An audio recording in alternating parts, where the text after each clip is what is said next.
I want to work a little bit of straight ankle lock defense. So right now, I am in a terrible spot. My foot's flexed. She's got me like pinched in to where I can't really like rotate the leg, and I'm pretty much close to tabbing at this point. So first and foremost, this isn't like a long-term solution, but especially when she's going back for the straight ankle, I'm grabbing, I'm gonna pull and put this boot on. Like you're putting your boot on, stomp it, pull it up. So I'm putting that boot on, flexing my toes up, and I like to add a little extra measure to it by turning my toes out. Because like this, some people can just force right through that boot and then start making me tap. So I put the boot on, toes flex up, then I flex it out. All right? From there, I don't necessarily need this. It's sometimes good to keep a hold of the wrist or the sleeve, but at that point I can start detangling your feet. Another thing I like to do, because this pinch is what's really gonna make that straight ankle lock effective, I reach and I start pulling it apart. So sometimes like it takes a little bit to where you have to like explode into it, okay? Then from there, I'm gonna strip this foot off. When I strip that foot off, I'm gonna get my hips over it. It does leave this leg open if she does decide to switch sides, but I was almost out. So I would just have to, I would have to do the same thing. Boom, boot on, toes out. I can let that go, start taking away that sandwich. Okay? And then from here, once I get over the hips or over her foot, I start to try to back out.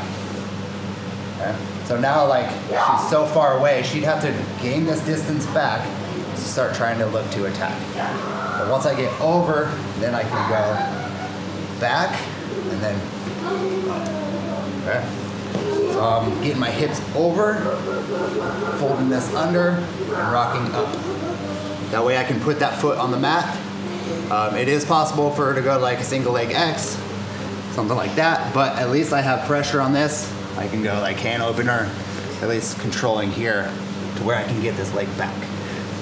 So now we have more of a butterfly half guard or a butter half. My leg's not being attacked anymore. I'm in an okay position. She might go for it again, but I'm at least out of danger. Okay?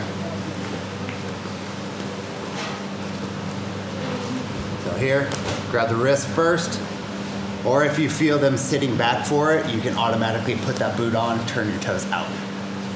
I like to turn them out so she can't attack that heel hook. If I turn it in, it just opens it up. I don't want to just give her a gift. So wrist, stomp, toes out, and I'm really keeping good like flex on that foot. So if I get lazy there, once I go here, she's probably going to attack it. Okay? So I go boot, out, and keeping that tense. Pulling apart that sandwich, shoving it down, hips go over, and then I'm going to away, pull, up. Okay.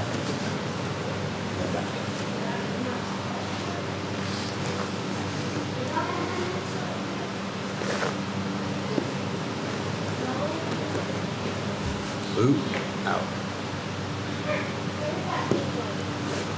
Then from here, I try to just get away just a little bit so I can create that distance. Here, plant, up.